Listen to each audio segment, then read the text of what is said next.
If you are hoping for some plein air painting disaster, then I have to disappoint you. I didn't really fall off a cliff, or didn't even really get close to falling off a cliff, even though I had to get quite close to the edge to take this photo. But I did nearly fall off a cliff metaphorically, as I faced some of the challenges in getting this painting just the way I wanted. What attracted me, obviously, was the strong contrast of that shadow side of the cliff and the bright grass in the foreground, and then the steep angle of the cliff too, cutting through this composition with a strong diagonal from left to right. It started off pretty calmly and easily with a light wash of raw sienna to get a bit of warmth onto the horizon, and then coming in over the top with a stronger blue.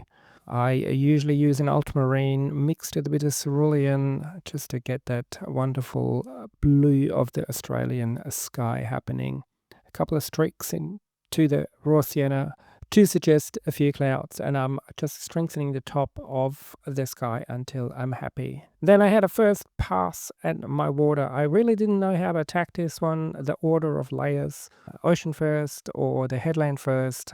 So I started off with a greyish lightish wash for the ocean and dry brushed it so that I could create some waves there in the near foreground.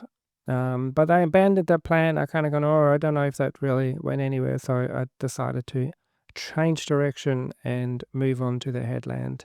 Continuing with some raw sienna for the top of the cliff where the sun hits it, just so that it ties in nicely with the horizon. And then mixing in some burnt sienna and ultramarine to start cooling off that shadow side. I wasn't going to commit straight away to my darkest value. I tentatively worked my way into this painting, and I'm now leaving some gaps for where the grasses are going to come later. So I'm doing some negative painting just to give myself some room for later on to keep some of the grasses light. And then I'm flipping again and going, oh, let's have a crack at this shadow after all, and starting to put in some cooler tones. But at this point, I'm still undecided whether I'm going to paint this all in one layer or building it up bit by bit. And I'm telling you this just so you can see that the struggle is real for every artist, no matter how good they are or how far they are advanced in their watercolor journey. We constantly have to figuring out how to best approach a painting. But I wasn't quite done with this first layer yet. I added in a little bit more warmth and a bit more saturation into the green grassy bits of the cliff there with some burnt sienna, making sure I leave a bit of a light at the top, darkening some of my shadow values. This is not obviously the finished layer yet. I'm going to go much darker, but I just wanted to make sure I have some underlying texture and sketch basically with the brush to know where my darkest layer goes in. Then I did let that first layer completely dry because the next thing was the ocean, just so that I had the value reference to know exactly how dark I needed to go with my shadow on the cliff. The hardest part of painting water is always to keep the horizon a really dead level.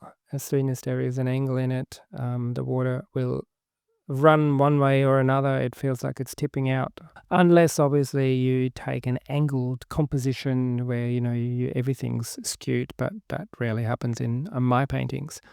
And then I'm painting around the bits in the cliffs that I'd already painted, because obviously I didn't want to darken that. Generally speaking, there is a lot of dry brush in this painting because there are waves everywhere. It's quite a choppy sea. So I'm taking a bit of care going around that headland and then looking at my reference photo and looking at how the wave's going. And they're going in all different directions, which sometimes when you're too literal in a painting, it doesn't actually translate as well as you can see in the photo. So you've got to kind of decide whether you want to change that and make it easier to read, simplify it, or use some abstraction. And sometimes you kind of in between and then you get yourself in a hot mess. I do think that I could have done a bit better with how I painted the waves and the directions of the waves. And you will see this soon when I am standing in front of that metaphorical cliff where I really am a bit hesitant on how to paint these waves there. as we get closer to the cliff. And you can see there's a lot of hesitation in my brush. And again, I'm not showing you the perfect painting, the perfect way of doing things. This is all part of painting a painting for me. And I have no issues with that. Often a painting is only the first try, and I do many more tries before I'm really happy with the final result, and that's okay. So I am struggling with deciding what color. I'm just struggling with how to paint that top end there around the cliff, how many waves I want to crash. And you can see I'm starting to get some movement in there, but I'm not super convinced that is right. And I will cover some of those white bits because it's too busy. So when you see like what you're looking at right now and you kind of feel like, oh, it feels a bit choppy, there's a bit too many things happening, trust your instinct and then simplify it and cover it with the next layer, which I will do a couple of times. But first I'm going to add some shadows under those waves, creating a bit more movement and a bit more dynamic range into that ocean water. And don't hesitate to move your painting, twist and turn it so that you can follow your natural movements of your hands and your arms for more expressive brush strokes. Now I'm painting in the shadow that the cliff is casting onto the water, so a bit of a value and a bit of a color change. And I wasn't quite sure if that was dark enough, so I zapped it with my hairdryer, and then it did dry quite a bit lighter than what I had hoped for. So I'm going over it once more. And this is what I mean when I said I struggled quite a bit with this painting. I had trouble getting the ocean right. Even though it's all about the cliff, the ocean obviously plays a big part in this painting. It's taken up the other half of the composition. And I definitely wanted to get the ocean done before I tackled the cliff, as I said earlier. So I knew how dark I had to go with my cliff. And it turns out that I had to actually go to the very sort of darkest value that I could mix.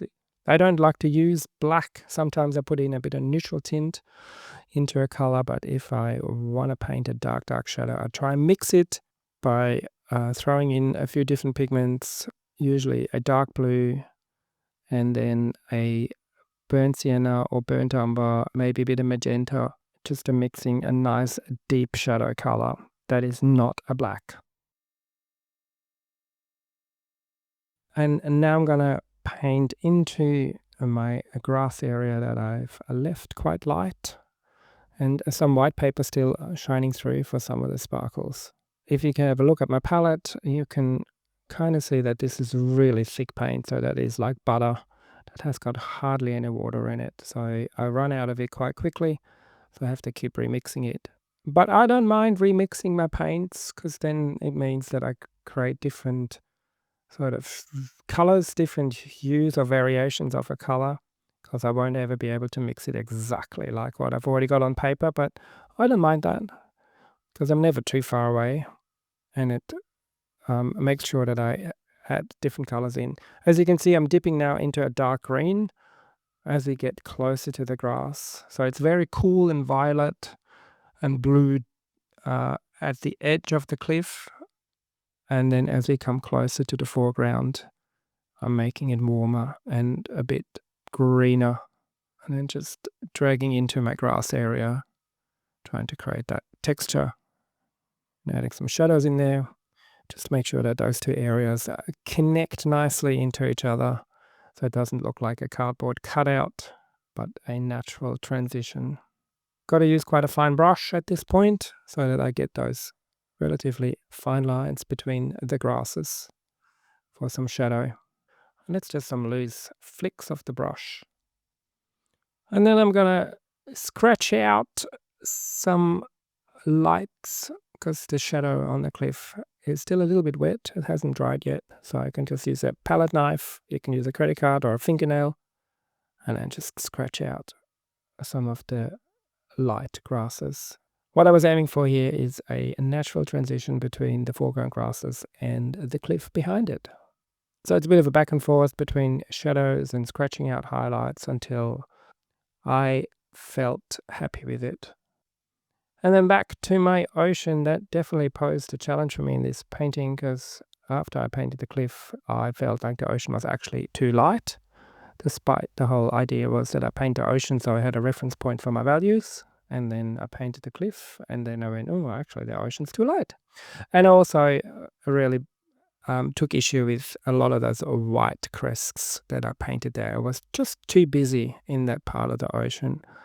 So I'm just gently glazing over parts of the water just to calm it down a bit so that there wasn't so much focus on it. I'm a sucker for birds in landscapes. For some, that's too obvious and too cliche. I don't care. I like little birds because they just add a bit of life to a painting. And thankfully, we still have some birds in Australia when you go outside. And that's pretty much the finished painting with a bit of white gouache. I just break up some of the shapes, so connecting the foreground with the background a bit better. And in this instance, I'm also going to just write down where that was from and the date. If you made it this far, then I deserve a like and a subscribe. And thanks for watching.